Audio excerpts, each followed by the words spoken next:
Jemaat sekalian yang Tuhan berkati berlimpah-limpah, saya percaya bahwa di hari yang indah ini, hari Minggu, kita bisa beribadah bersama-sama. Kita akan mengawali dengan doa sebelum firman Tuhan disampaikan. Bapa di sorga, dalam nama Tuhan Yesus, terima kasih buat berkat yang berlimpah yang boleh rasakan sampai hari ini. Kau merawat kami dari waktu demi waktu, saat demi saat, bulan demi bulan, tahun demi tahun, generasi lepas generasi. Kami percaya apa yang kami alami sampai hari ini, kami tidak pernah kekurangan apapun yang baik, karena kasih-Mu lebih dari hidup, kuasa-Mu nyata dalam kehidupan kami. Roh Kudus, cengkeram kami dengan kuat, supaya tidak menyimpang kanan, tidak menyimpang kiri, tapi terus berpegang kepada panggilan yang ilahi. Pujian, hormat, kuasa, kemuliaan, pengagungan bagi nama Tuhan Yesus. Kau perisai hidup kami, Kau pagar tembok sekeliling kami. Tidak pernah dan jahat bisa menyentuh hidup kami. Engkau Tuhan, upah kami yang sangat amat besar. Di dalam nama Tuhan Yesus, yang percaya boleh berkata, amin. Apa kabar? Senang boleh berjumpa kembali, masih ibadah online. Anda bisa lihat saya nggak bisa lihat Anda, tapi nggak ada masalah. Yang penting urapan Tuhan boleh turun dalam hidup Anda dan saya. Pertanyaan adalah gini, apa sih yang kadang-kadang bisa menghalangi kita supaya kita menjadi orang yang bersungguh hati? Nomor satu yang penting itu punya hati menyala. Jadi Bapak Ibu berasa tidak sih? Dalam kehidupan kita seringkali penyingkapan yang Tuhan buka pewahyuan itu adalah sedikit demi sedikit demi sedikit demi sedikit. Hampir jarang loh. Kalau Tuhan bicara, sorga bicara tuh dibuka semuanya dari A sampai Z. Bahkan ingat, Daniel bicara mengenai akhir zaman, Tuhan singkapkan kepada Daniel, itu pun bagian terakhirnya di Metrai. Dan hanya dibuka pada angkatan generasi kita. Jadi tidak semua dibuka pakai semua orang. Kenapa seringkali, terutama kalau Anda belajar akhir zaman Bapak Ibu, kenapa penyingkapannya sedikit demi sedikit demi sedikit demi sedikit? Selalu orang berikutnya akan membuka lebih besar lagi. Kenapa? Waktu engkau dibuka sedikit pewahyuan, hatimu mengejar Tuhan. Nah, waktu engkau mengejar Tuhan, mendapatkan, Tuhan buka lagi sedikit. Anda penasaran lagi, pengen dapat lagi, pengen dapat lebih. Nah, waktu pengen dapat lebih dari Tuhan, mengejar itu, kondisi hati itulah yang sebetulnya Tuhan nikmati. Makanya biarlah saya percaya Tuhan menemukan hati Anda dan hati saya itu hati yang terus membara, pengen tahu, pengen cari, tidak pernah puas, haus akan kebenaran itu. Nah, apa yang bisa menghalangi orang supaya gagal ke sana untuk mendapat hati itu? Ya sebetulnya dialami sepanjang 11 bulan ini, yaitu adalah kepahitan hati, kekecewaan. Loh kenapa? Setiap orang itu memiliki yang namanya adalah harapan, memiliki yang namanya keinginan, memiliki yang namanya satu cita-cita ke masa depan. Dan kalau itu gagal, kadang-kadang membuat hati, membuat diri menjadi kecewa, nggak selesai, pahit. Jadi pahit itu startnya kecewa nggak selesai ya pahit. Nah, kita buka secara firman Tuhan dalam Efesus yang keempat. Ayat ke-31 firman Tuhan, segala kepahitan, kegeraman, kemarahan, pertikaian, dan fitnah hendaklah dibuang dari antara kamu, demikian pula segala kejahatan. Alkitab berkata harus dibuang. Yang pertama adalah kepahitan. Why? Ya karena kalau kita lihat firman Tuhan, apa sih arti pahit? Ini adalah termin yang mungkin hanya diketahui oleh orang Kristen. Saya pertama kali bertobat, ada pembina, dan kemudian saya sering mendengar sekali ucapan-ucapan, ngobrol di situ ada kata-kata yang misalnya seperti hati yang pahit. Kata hati yang pahit saya temukan waktu saya berkumpul sama orang Kristen. Saya tidak pernah temukan itu sebelumnya. Saya bertanya, apa sih? Termin apa itu? Nah, tapi Alkitab berkata dengan jelas dalam kitab Ibrani yang ke-12, Ibrani 12 ayat yang ke-15, kita baca sama-sama. Gadget Anda dipakai buat nonton YouTube ini, jadi mungkin nggak bisa buka dengan lancar, tapi nggak apa-apa, saya bacakan saja. Ibrani 12:15, jagalah supaya jangan ada seorang pun, jangan ada, dijaga baik-baik, jangan ada seorang pun menjauhkan diri dari kasih karunia Allah. Kita berkata agar jangan tumbuh akar yang pahit yang menimbulkan, akar yang pahit akan menimbulkan kerusuhan dan mencemarkan banyak orang. Bisa bayangkan, harus dijaga supaya jangan sampai ada akar yang pahit menimbulkan dua, pertama kerusuhan, yang kedua adalah kecemaran. Jadi kalau ditanya, akar segala dosa adalah cintakan uang. Nah, kok bisa sih Pak uang itu bisa membuat begitu? Iya, kadang-kadang orang mengharapkan dapat keuntungan, mengharapkan dapat sebuah dana, nggak dapat, kecewa. Dan endingnya kecemaran, kejahatan semua muncul. Kita berkata dengan jelas bahwa Supaya kita tidak menjauhkan diri dari kasih karunia Allah. Jadi kalau kita mengerti bahwa semua yang kita dapat adalah kasih karunia Tuhan, kita berkata, kita tidak akan muncul akar pahit dalam hidup ini. Makanya hati harus dijaga hari-hari ini. Makanya gak mudah loh Bapak Ibu, ada di rumah, agak sedikit mapan ya, di rumah kan enak, sudah suasananya juga suasana homey sekali itu. Kalau dari rumah itu, ibadahnya juga saya percaya mungkin setengah dari yang nonton ini bajunya juga kaos oblong, baju daster, mungkin, saya tidak tahu ya toh. Mana ada yang ikut ibadah pakai jas resmi kecuali pembicaranya. Saudara Tuhan, menarik adalah kenapa kita harus jaga hati seperti ini? Karena kalau tidak, kita tidak menjadi seseorang yang berapi-api. Tidak menyala itu bahaya. Makanya kalau Anda merasa tidak menyala, nomor satu mencari Tuhan supaya menyala, menyembah, memuji. Kalau sampai mepet lagi, paling gampang adalah hubungi orang-orang yang menyala-nyala. Ya kalau saya bilang baca buku, nggak semua orang kan suka baca.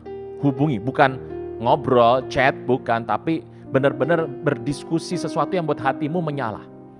Hati menyala ini penting Bapak Ibu. Kenapa? Karena pada saat hatimu menyala-nyala, orang tuh kalau sudah yakin, sudah mantep Bapak Ibu, waduh, itu setan aja digiles Bapak Ibu. Teruskan, yuk. Matius 5 ayat 8 berkata, berbagailah orang yang suci hatinya. Matius 5 ayat 8, firman Tuhan berkata, kita buka. Berbagailah orang yang suci hatinya, karena akan melihat Allah. Makanya vision, penglihatan, itu kadang-kadang kenapa sih gak semua orang dapat penglihatan? Jawabannya satu. Alkitab berkata bahwa orang yang suci hatinya akan banyak mendapat penglihatan, melihat Allah.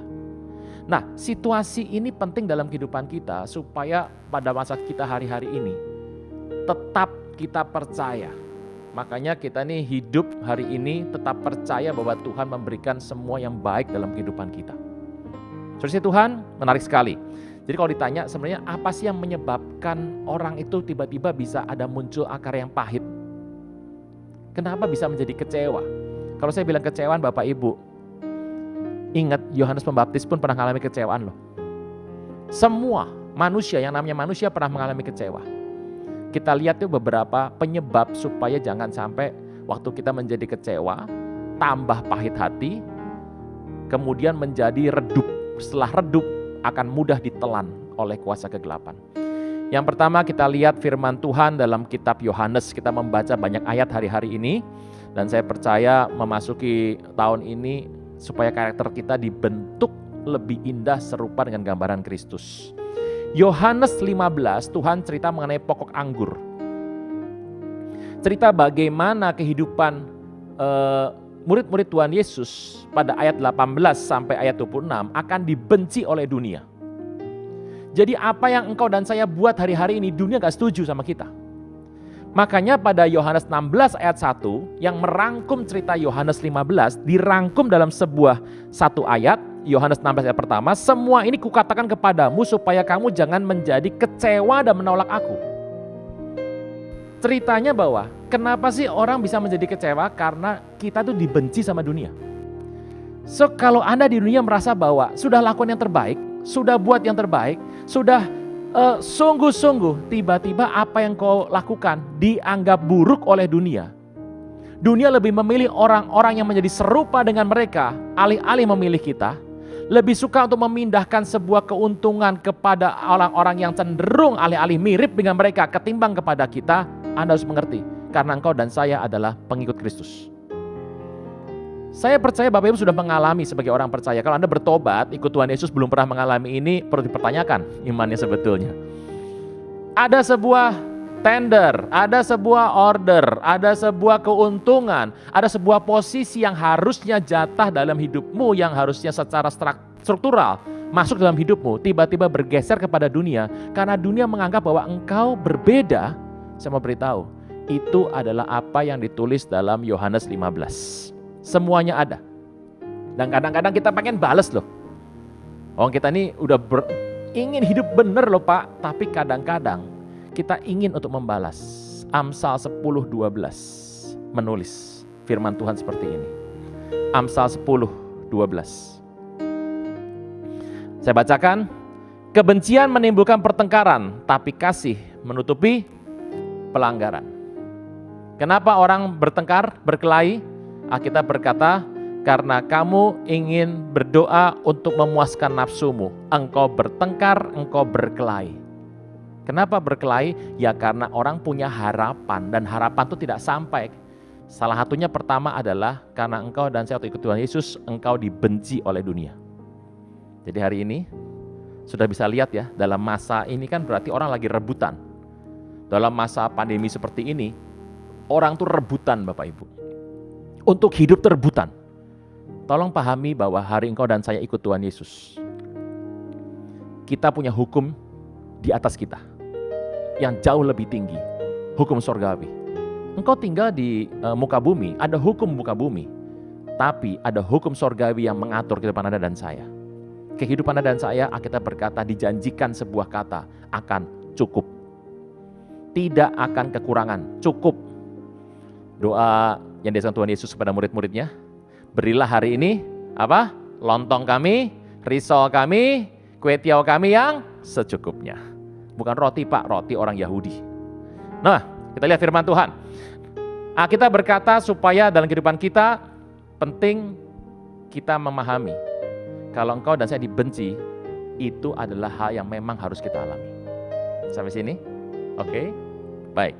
Berikutnya, Amsal 13. Bagus sekali. Jadi kalau sudah ngalamin ini semua, tetap jangan melakukan firman terhalang gara-gara Pak sudah bikin yang baik, sudah bikin yang lurus, sudah sungguh-sungguh, tapi tetap saja Pak, di kantor saya nggak mendapat promosi Pak, karena saya seorang percaya Tuhan. Jangan berhenti untuk melakukan firman Tuhan. Kita lakukan firman Tuhan tidak tergantung dari orang dunia. Kita lakukan firman Tuhan karena itu perintah dari Tuhan. Saya ulang, Bapak Ibu, engkau dan saya melakukan firman Tuhan tidak tergantung dari dunia. Tidak tergantung dari apapun yang terjadi di muka bumi ini. Semua adalah karena kita mau mentaati apa yang Tuhan sampaikan kepada kita.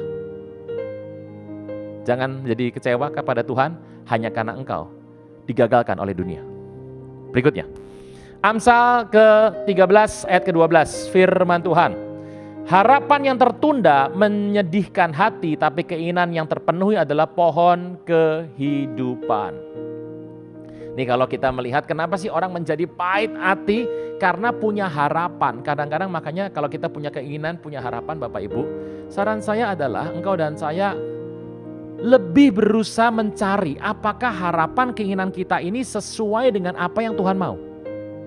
Ketimbang kita memaksakan ngotot apa yang kita mau padahal kita nggak tahu masa depan. Banyak orang tuh ngotot karena nggak pernah tahu masa depan. Lebih baik kita berusaha mencari tahu apakah keinginan ini selaras tidak dengan track Tuhan. Minimal kita bisa mereda sebentar untuk melihat, untuk mundur sebentar, untuk lihat-lihat baru memutuskan. Kenapa?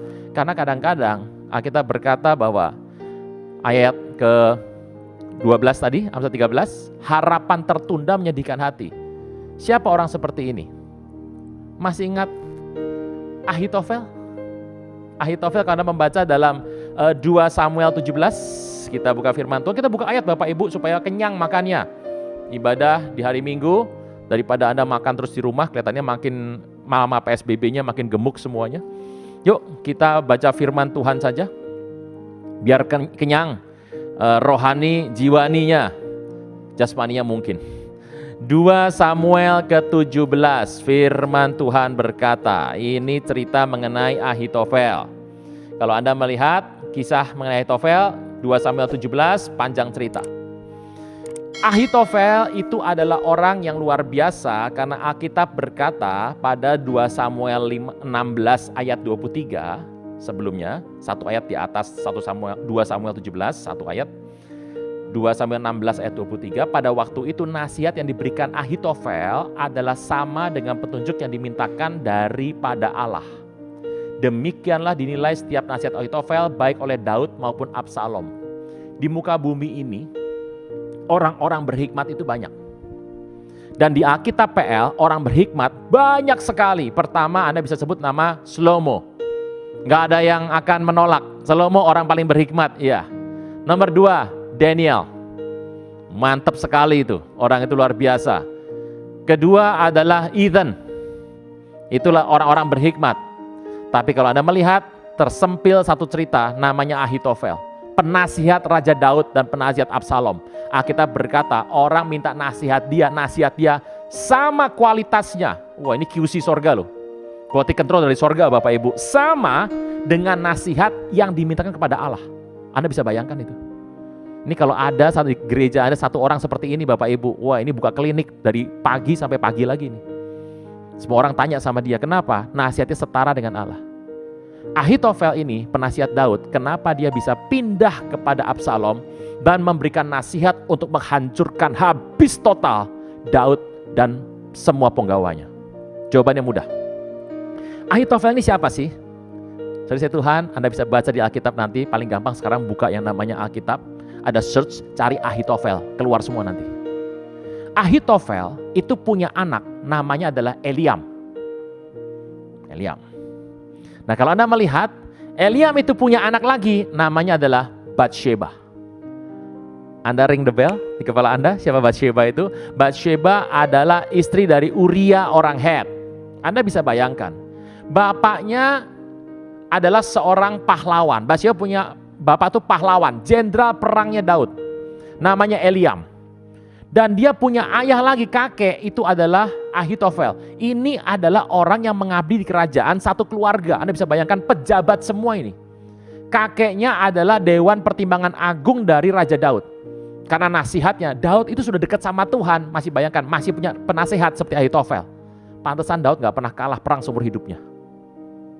Nomor 2, Ahitofel ini tentu saja ingin cucu cantiknya ini, cucu yang kesayangannya ini menjadi perempuan yang bahagia.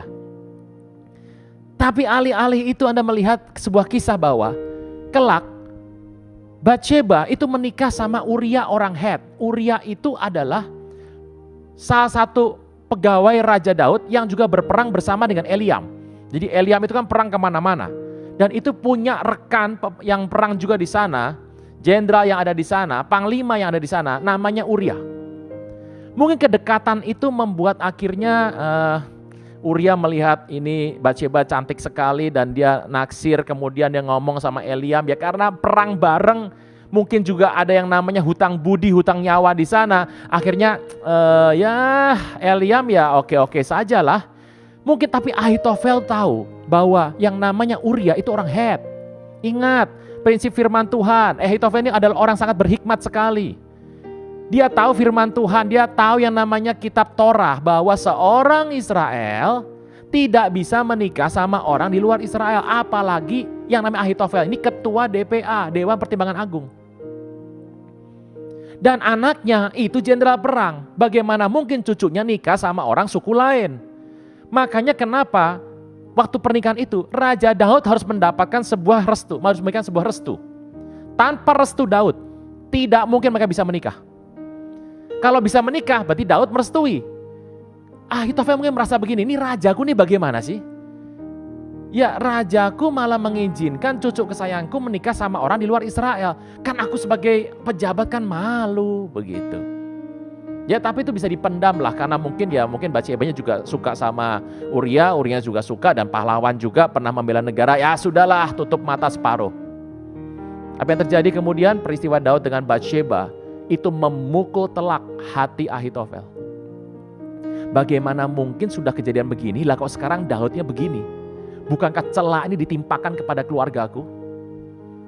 Harapan dia untuk menjadi keluarga yang utuh, bersinar, bermartabat di seluruh Israel dengan kemampuan yang sangat tinggi. Orang yang memiliki pemikiran setara dengan pemikiran, dan anaknya adalah jenderal perang untuk peperangan Israel. Bagaimana mungkin cucunya mengalami seperti ini?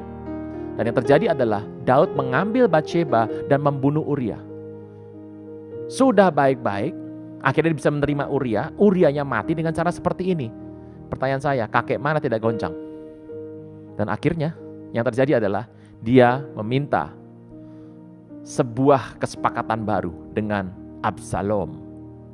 Saudara Tuhan, kenapa? Harapan untuk menjadi mulia, bermartabat, kadang-kadang dalam hidup kita gak semua yang kau mau terjadi loh. Yohanes Pembaptis, Bapak Ibu, itu sepupu Tuhan Yesus, usia beda 6 bulan. Yang satu keluarga dari imam, satu lagi adalah keluarga dari keturunan Daud. Anda bisa bayangkan itu. Karena masalah keluarga ayah saja. Kalau kita melihat kisah ini, kita tahu. Ini teman, bukan sekedar teman ya, kenal. Dan Yohanes itu pernah melihat loh. Itu dari kecil kan tahu ini sepupunya. Lihatlah anak domba Allah yang menghapus dosa manusia, bahkan membuka tali kasutnya saja, itu gak pantas sekali. Itu yang ngomong Yohanes. Dan satu-satunya manusia di muka bumi ini yang dari kandungan sudah penuh Roh Kudus adalah Yohanes. Pak, Tuhan Yesus Pak, itu Tuhan. Saya ngomong manusia kok. Kita aja mau penuh Roh Kudus, waduh, ditumpang tangan, diuyak kepala, dikerimbat sama pendeta 20 kali, belum dapat apa-apa. Saya mau beritahu, Yohanes Pembaptis dari kandungan sudah penuh Roh Kudus. Imannya kuat, dia membaptis Sang Mesias. Dan matanya melihat itu langit terbuka. Saudara itu banyak orang pengen lihat foto langit terbuka, menghubungi saya. Pak, Bapak ada fotonya Pak? Saya mau beritahu, tanya sama Yohanes Pembaptis. Karena dia pernah lihat langit terbuka, Roh Kudus turun seperti burung merpati. Apa yang terjadi? Waktu dia masuk penjara, dia punya harapan toh, bahwa sepupunya tolong dia. Kan kerabat, keluarga. Di mana-mana orang zaman sekarang tergantung Anda punya backup keluarga siapa. Kalau backingnya kuat, aman. Makanya banyak orang ngaku-ngaku saudara. Kan gitu. Saya ini saudaranya ini loh. Kamu nggak tahu saya ini keluarganya ini. Kenapa sih? Karena yang namanya keluarga pasti saling menolong. Dan saya berdoa keluarga saling tolong menolong. Apa yang terjadi Bapak Ibu? Firman Tuhan mencatat sampai pada kematiannya Tuhan Yesus tidak tolong secara fisik. Tidak semua yang kau kehendaki Tuhan setuju. Yohanes Pembaptis kurang apa Bapak Ibu? Dia punya harapan untuk melihat Mesias dan Mesias yang benar. Makanya dia mutus kepada dua muridnya bertanya kepada Tuhan Yesus, apakah engkau yang akan datang itu atau kami harus tunggu orang lain? Tuhan berkata, jangan jadi kecewa dan menolak aku. Kenapa jadi kecewa? Karena dia mempertanyakan kembali kemesiasan itu. Padahal dia pernah memberikan statement bahwa aku semakin kecil biar dia semakin besar. Kenapa? Harapan tertunda. Makanya jadi orang Bapak Ibu, punya harapan boleh, jangan muluk-muluk. Jangan muluk-muluk. Ini jarang disampaikan di mimbar gereja. Punya harapan boleh, jangan muluk-muluk. Jalan sama Tuhan saja. Setapak demi setapak. Berdoa sama Tuhan di hati, Tuhan, kalau boleh, aku pengen jadi juara. Nah, juara apa? Juara storytelling bahasa Inggris. Ya silakan doa saja. Nah, Tuhan kasih, latihan sungguh-sungguh, berikan yang terbaik. Kalau nggak jadi, ada yang lebih hebat, ya sudah angkat tangan. Teman saya satu hari, dia cerita sama saya di masa yang lalu. Dia seorang sales oli. Jadi naik motor, tawarkan oli kemana-mana. Dan satu hari dia cerita sama saya, puji Tuhan. Dia tuh giat melayani Tuhan di waktu mudanya. Dan di masa mudanya dia jualan oli, jadi sales. Motornya pernah hilang 2 kali. Satu hari dia naik di promosi Tuhan sampai menjadi sales yang terbanyak peringkat nomor 3 di Indonesia. Anda bisa bayangkan, saya sampai kaget, hah? Ya bener? Iya Pak, puji Tuhan, nomor 3. Saya tanya, kenapa nomor 3? Nomor 1 dong. Wah lah ya itu Pak, nomor 2-nya itu adalah pengerja gereja Pak. Oh pantas. Dan nomor 1-nya? Nomor 1-nya juga melayani sebagai pendeta hamba Tuhan Pak. Nah udah. Makanya Bapak Ibu melayani jalan, kerja jalan. Ada orang maunya kerja, masa pandemi Pak, fokus kerja dulu Pak. Siapa yang bilang? Ini pandemi Pak, kita harus melayani saja Pak, gak usah kerja. Mau makan apa Bapak Ibu? Alkitab berkata, jangan kau terlalu berhikmat. Dalam arti apa? Over spiritual. Menjadi orang yang spiritual sangat bagus, but over spiritual, hati-hati. Nah, banyak orang tuh yang over spiritual. Saya mengajak kita untuk mulai berjalan bersama dengan Tuhan. Yohanes Pembaptis nggak dikeluarkan dari penjara, nggak dilepaskan dari pedang Herodes yang memenggal kepalanya. Kalau Anda melihat Ahitofel dalam kekecewaan yang sangat berat, akhirnya tiba-tiba usahanya digagalkan oleh Husai atas perkenan Tuhan. Dia pulang ke rumah, bereskan urusan rumah tangganya, listrik dibayar, air dibayar, wifi dibayar, semua dirapihkan, udah rapi semua, dia pergi menggantung dirinya. Kenapa? Saking kecewa karena harapan tidak tersampai. Punya harapan, punya pasangan yang indah, yang baik, punya harapan anak yang berprestasi, punya harapan orang tua yang mendukung, punya harapan bahwa nanti Pak gereja mau dibuka lagi Pak offline, Anda punya harapan, saya beritahu, doa sama Tuhan. Kalau Tuhan kehendaki semua terjadi. Jika tidak, tetap ikut Tuhan. Kekristenan bukan cerita kalau terus ada masalah ya cuti dari Tuhan dulu. Tetap, kalaupun sampai rebah Pak, sampai terduduk Pak, terjongkok, bertatih-tatihlah berjalan. Kenapa? Karena waktu sudah semakin singkat. Kita nggak usah cerita banyak-banyak Bapak Ibu. Anda baru lihat 10 hari yang lalu pelantikan seorang kepala negara adikuasa, dan tidak sampai 1 hari setelah itu kita melihat berita yang unik bahwa dunia sudah semakin berubah. Sekarang isi kabinet itu bisa Mejiku Hibiniu Bapak Ibu. Semuanya ada. Saya juga mendengar sebuah tayangan cuplikan doa yang disampaikan seorang hamba Tuhan dari denominasi tertentu di Amerika, yang berdoa bukan atas nama Bapa, Anak, Roh Kudus lagi, atas nama Tuhan yang monoteis dan yang politeis, ditambah penutupnya bukan amen lagi zaman sekarang, amen and a woman. Bagus sekali Bapak Ibu ya. Lama-lama kalau kita bilang, kalau ada amen ada a woman, kalau begitu ada ramen ada ra woman gitu ya. Kalau ngomong mentos ya mentos sama womentos gitu ya. Kadang-kadang saya juga ngerti kenapa dunia bisa seperti ini. Tapi jangan menjadi kecewa. Teruskan. Kenapa orang nggak menjadi pahit hati kecewa? Kita lihat firman Tuhan. Yehezkiel 3. Yehezkiel 3 firman Tuhan ayat 14. Yehezkiel 3 ayat yang ke-14. Saya bacakan bagi kita semua. Dan roh mengangkat dan membawa aku pergi dengan hati panas, dengan perasaan pahit, karena kekuasaan Tuhan memaksa aku dengan sangat. Kenapa kadang orang bisa pahit, kesel, dan marah sama Tuhan? Karena kekuasaan Tuhan memaksa. Ada kalanya orang tertentu yang Tuhan sudutkan, seperti Musa, untuk menerima sebuah rencana Tuhan. Kadang-kadang dari sini kita bisa tahu bahwa Yesus berkata, karena Tuhan paksa aku.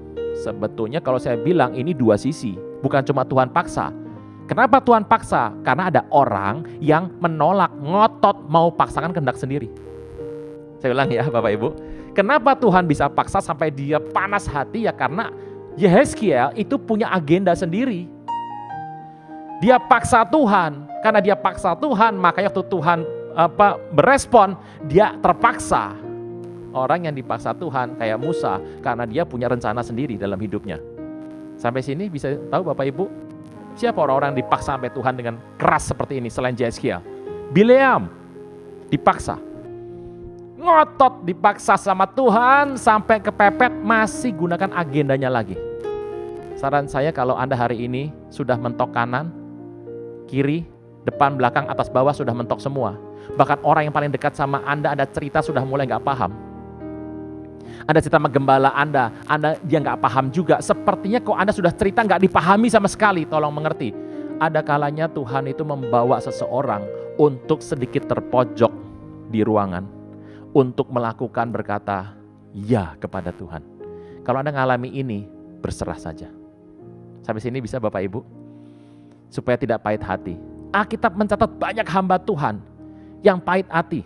Kalau Anda melihat. Makanya Bapak Ibu hati-hati. Kalau kita sudah salah merespon terhadap sebuah rencana, kayak dipaksa, karena orang sudah punya hasrat, dipaksa. Kedua, merasa bahwa apa yang diharapkan gak terjadi. Dan karena dunia membenci, saya sudah doa, sudah nyembah, kok sepertinya dunia tidak berubah. Saya mau beritahu Bapak Ibu, karena Tuhan punya agenda yang luar biasa. Dan kalau ini tidak diatasi, saya mau beritahu dosa itu menular. Kita tutup dengan sebuah ayat. Yohanes 20.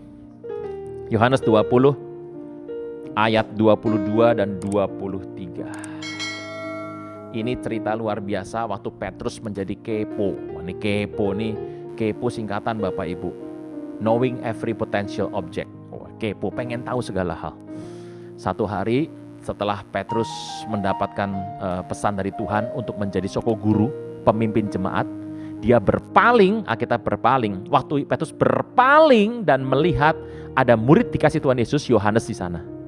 Petrus tanya, Tuhan, apa jadinya dengan Yohanes ini? Waduh, ini Petrus kan sudah diangkat jadi seorang pemimpin. Kadang-kadang begini ya, Petrus mungkin juga mikir ya, aku tuh diangkat jadi pemimpin, para rasul, aku diangkat menjadi soko guru. Tapi kenapa sepertinya Yohanes mendapat yang lebih porsi, lebih dekat sama Tuhan, infonya lebih banyak. Petrus tanya, apa jadinya sama orang ini? Anda tahu jawaban Tuhan Yesus? Saya akan bacakan ayat 22, Yohanes 21. Jikalau aku mau supaya ia tinggal hidup sampai aku datang, it's not your business. Tetapi engkau, follow me, ikut aku. Tuhan mau bilang gini, jangan suka ngurusi rencana Tuhan sama orang lain. Ini penting Bapak Ibu. Kalau Anda gak mau jadi kecewa, pahit hati, jangan suka mengurusi rencana Tuhan dalam hidup orang lain. Karena Tuhan melakukan seperti kebijaksanaannya, hikmatnya. Setiap orang akan berkembang seperti yang Tuhan mau. Alkitab berkata, Petrus kepo. Tuhan berkata, itu bukan urusanmu. Tersiarlah kabar di antara saudara-saudara bahwa murid itu gak akan mati. Bayangkan itu. Jadi saya mau tanya, yang menyiarkan kabar siapa? Ya Petrus. Tapi Tuhan kan berkata bahwa kalau aku mau ya tinggal hidup sampai aku datang, bukan urusanmu.